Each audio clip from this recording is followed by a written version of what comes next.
Hey everyone, my name is Erin Sims, and you're watching WatchMojo.com TV.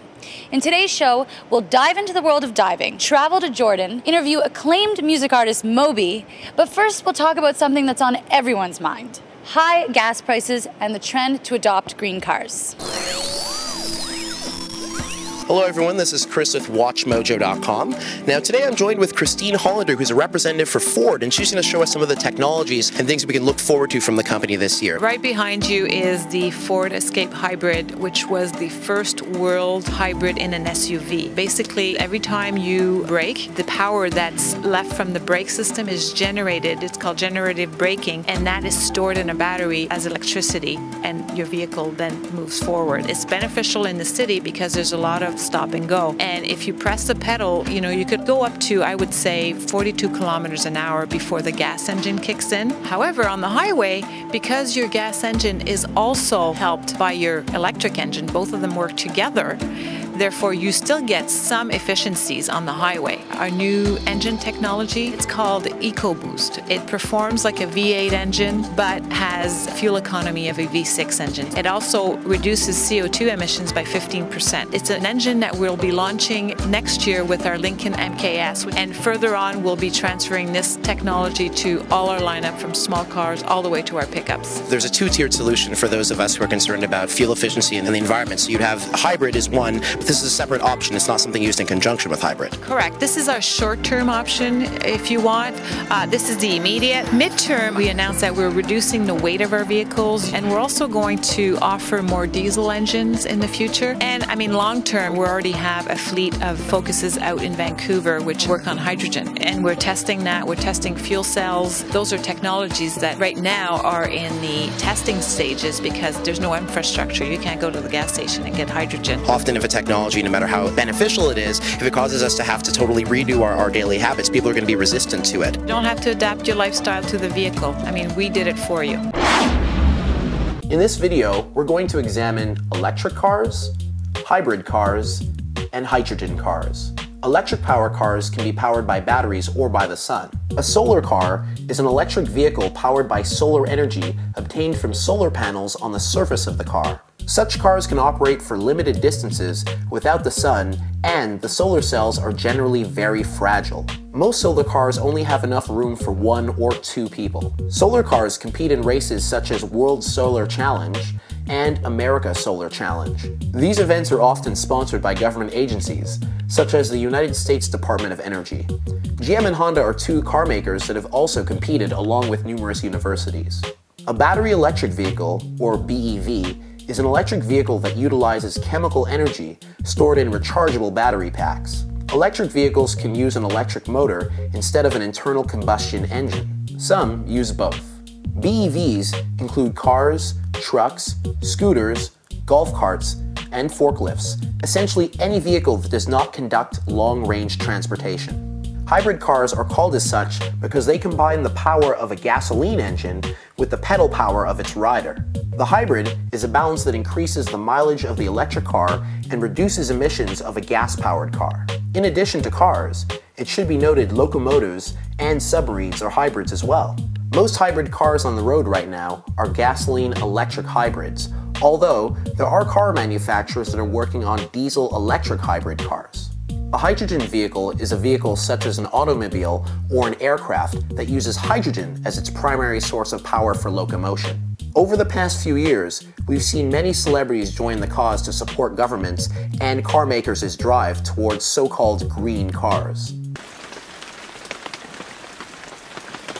Introducing the Concept Chevy Volt. It runs on electricity, gasoline, E85 or biodiesel, thanks to GM's E-Flex propulsion system. E stands for electricity. This vehicle is completely run through an electric motor. It is powered by a lithium-ion battery pack and supplemented with a 3-cylinder, 1-liter turbocharged engine that can recharge the batteries for extended range use. This technological advance offers a 640-mile electric capacity, plus the gas range, helping decrease our dependence on petroleum while reducing greenhouse emissions. Typically, people who don't drive more than 20 miles one way to work would use this vehicle daily, plug it in every night for 6 hours, drive to and from work, and never have to fill up the gas tank. The onboard engine generator can also recharge the battery while driving, Chevy promises no compromise in performance when relying on electricity. The engine can perform at peak efficiency and off-the-line torque instantly. For mass savings and fuel efficiency, the makers of Volt needed to create an aerodynamic model and take out as mumuch weight of the vehicle as possible. Polycarbonate can take up to 50% of the mass which otherwise would have been in glass. Lexan polycarbonate brought the ability to achieve designs and shapes the glass is incapable of by its nature. The Chevy Volt uses almost 400 water bottles in the applications of just one car. Its body parts are made of plastic composites that are recyclable and that use recycled components. These constructions use the compressive strengths of fibers. Enjoy wireless connectivity and Bluetooth technology. This front-wheel drive sports sedan also offers the passenger and cargo capacities of a production car and more. UV light activates ink on the clear lens behind the speedometer for full-colored, animated displays that can be viewed from all angles.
Hey everybody, welcome back to WatchMojo.com TV show. Next up, our travel correspondent, Rebecca Brayton, takes us on a trip to Jordan. Located between Mecca and Jerusalem, Jordan is considered by many to be the center of religious faith.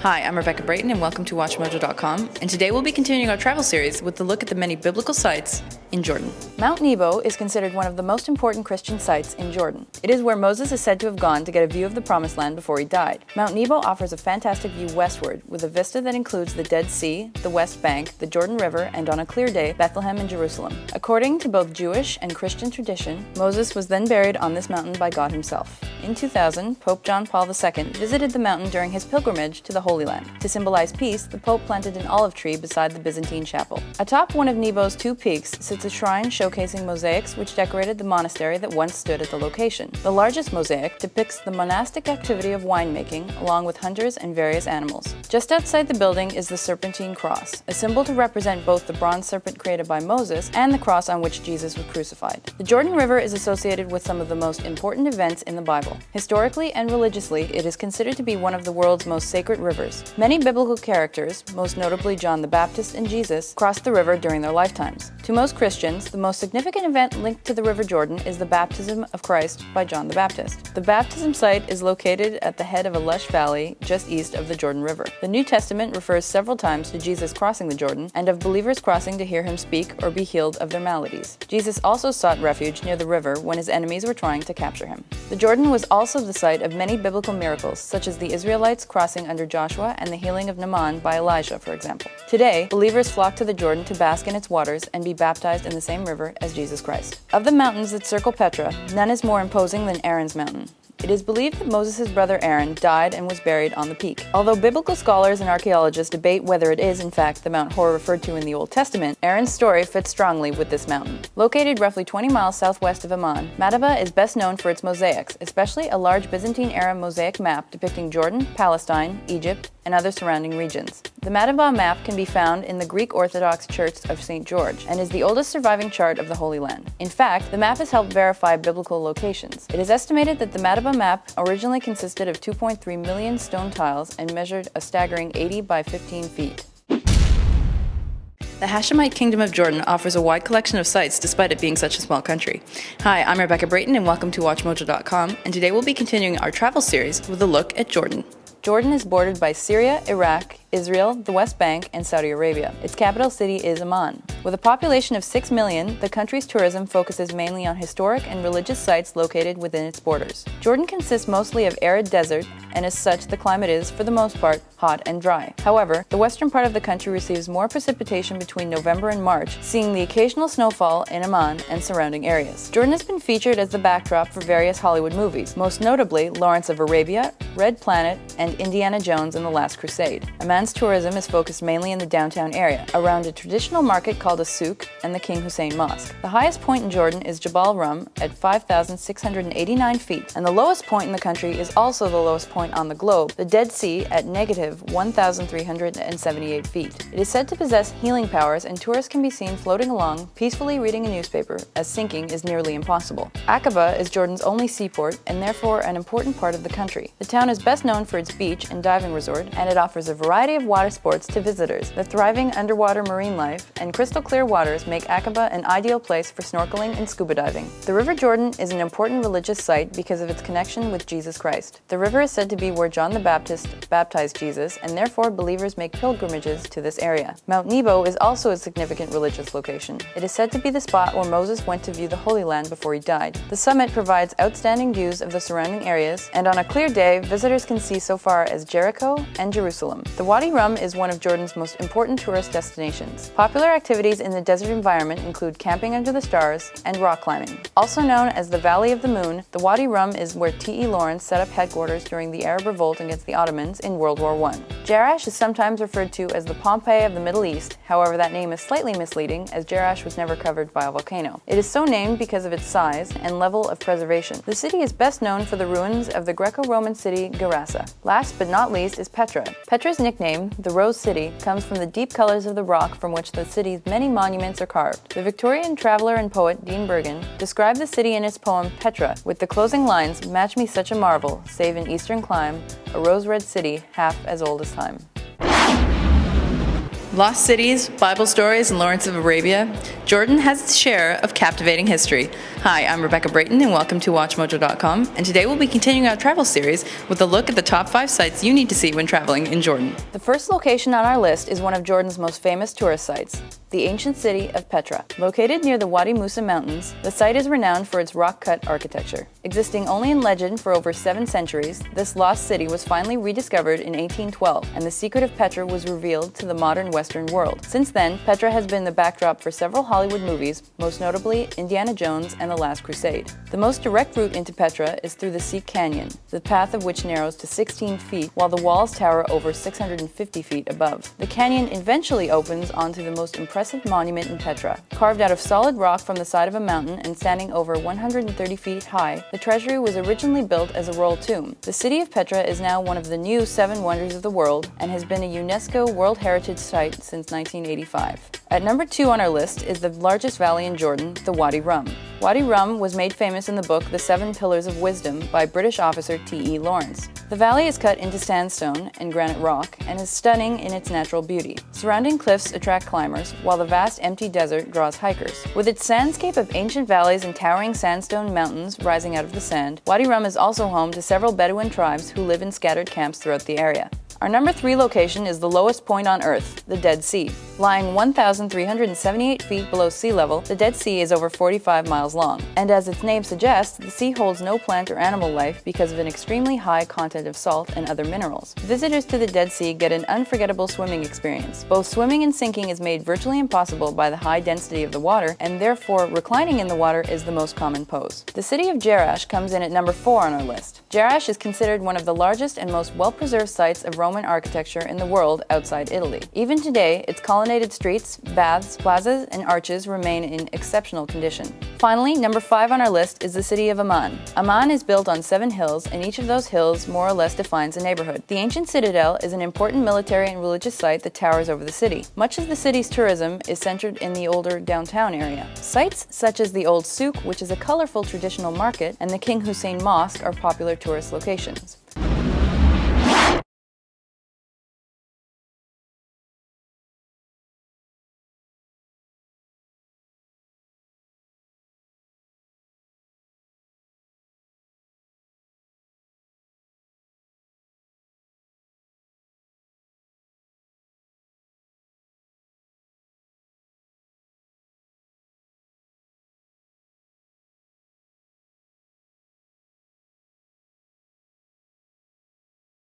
Hey everyone, welcome back to WatchMojo.com TV show. If you're just tuning in, then you missed our segments about green cars and traveling to Jordan. If you want to check that out, you can go to WatchMojo.com. Now we have a special treat. Our music correspondent Layla is sitting down with Richard Melville Hall, aka Moby.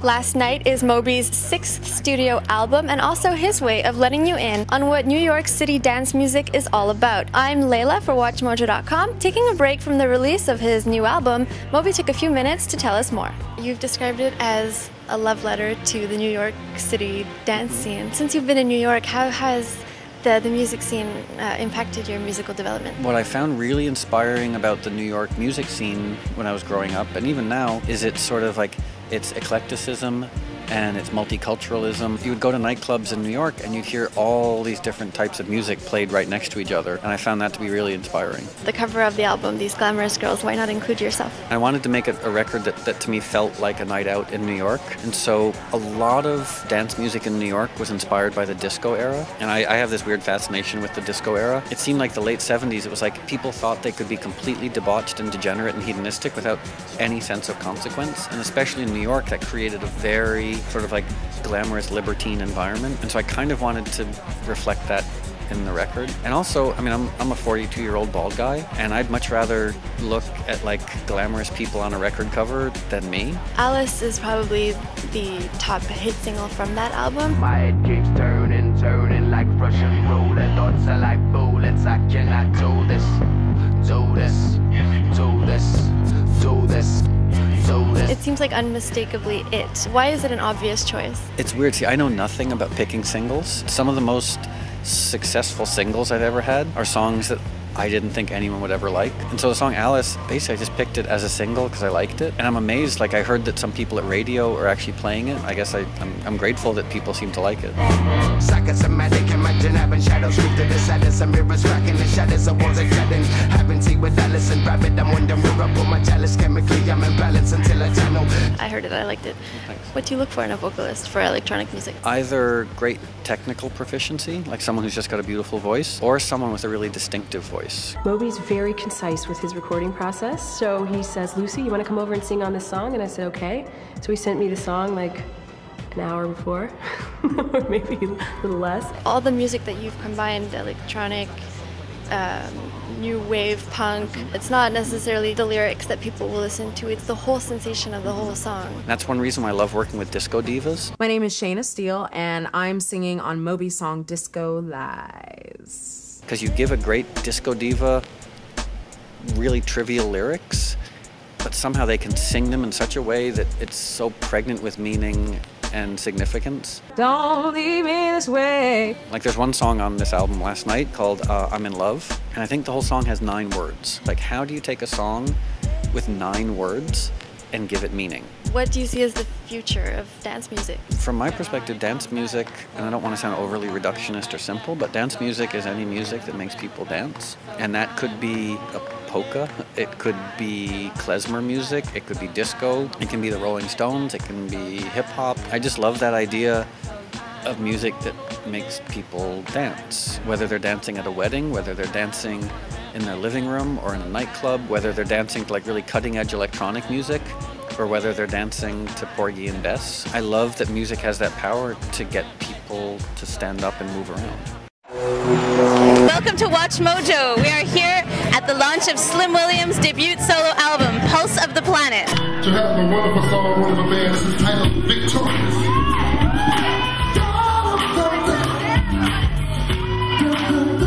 What's up? I feel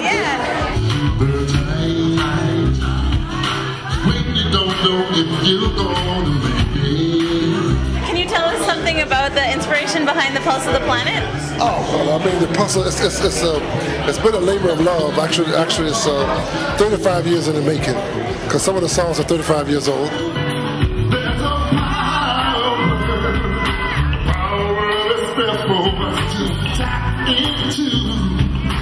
It's a reflection of my life and what I've been through, and it's very positive.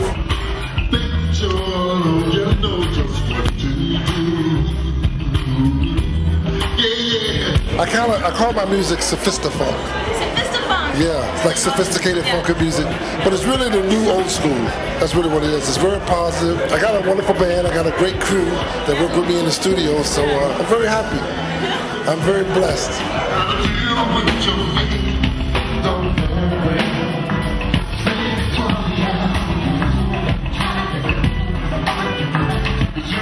Tell me a little bit about the meaning behind the song Victorious. Great song.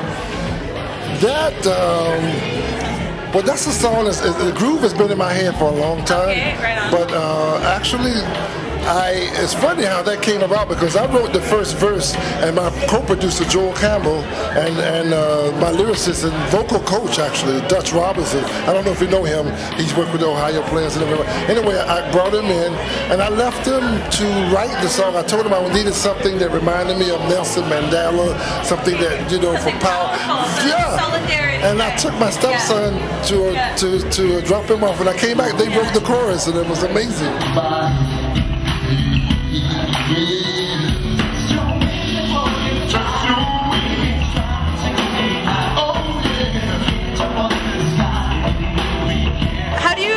How do you feel about the internet affecting the music industry in the past couple of years? Well, I mean, that's why we're doing something different right now, because a lot of people don't do that. And I mean, this is the post-internet era now.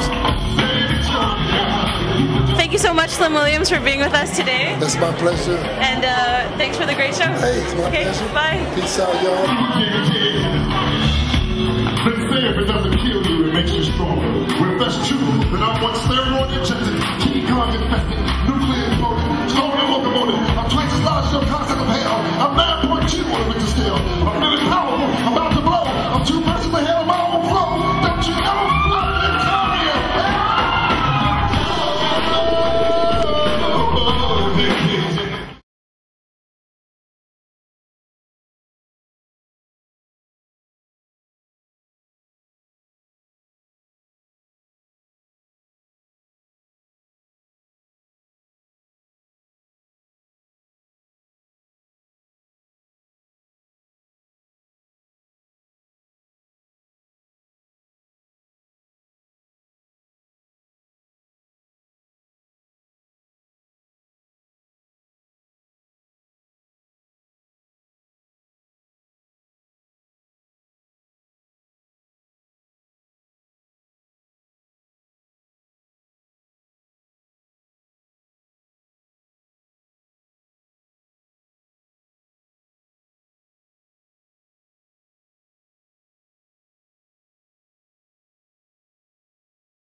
August 8, 2008 marked the beginning of the Summer Olympic Games in Beijing, China.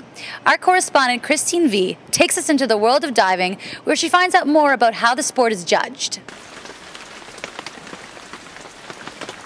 Ever wonder how competitive diving is judged? Hi, welcome to WatchMojo.com. I'm your host, Christine, and today we'll be telling you how.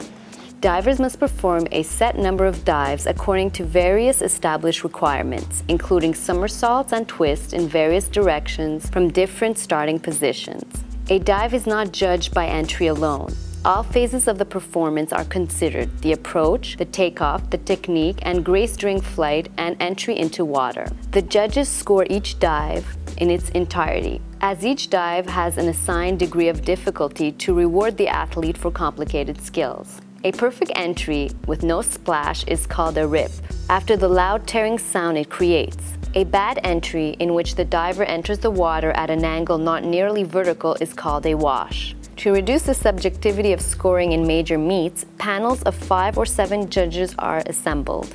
In the case where 5 judges are assembled, the highest and lowest scores are disregarded and the middle 3 are summed and multiplied by the degree of difficulty. In major international events, 7 judges are assembled. In these circumstances, the highest and lowest scores are again disregarded and the middle 5 are summed, then ratioed by 3/5 and multiplied by the degree of difficulty, so as to provide consistent comparison with a 5-judge event. Accordingly, it is extremely difficult for one judge to manipulate scores. Diving is classified as an art as well as a sport. Beauty and grace must be added to feats of strength and agility while the body is moving through the air. The diver must have total body control.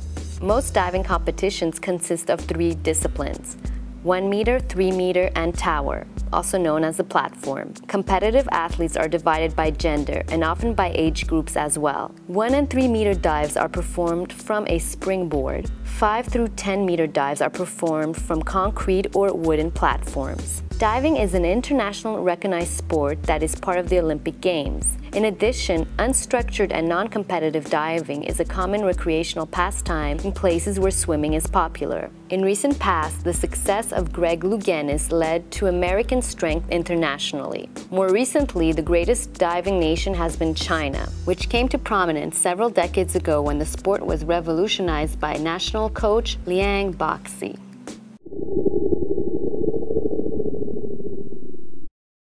Well, everyone, that's a wrap. Thank you for tuning in to WatchMojo.com TV show, and we will see you on the next installment. If you missed anything or you want to watch something again, check out WatchMojo.com. I'm your host, Erin Sims.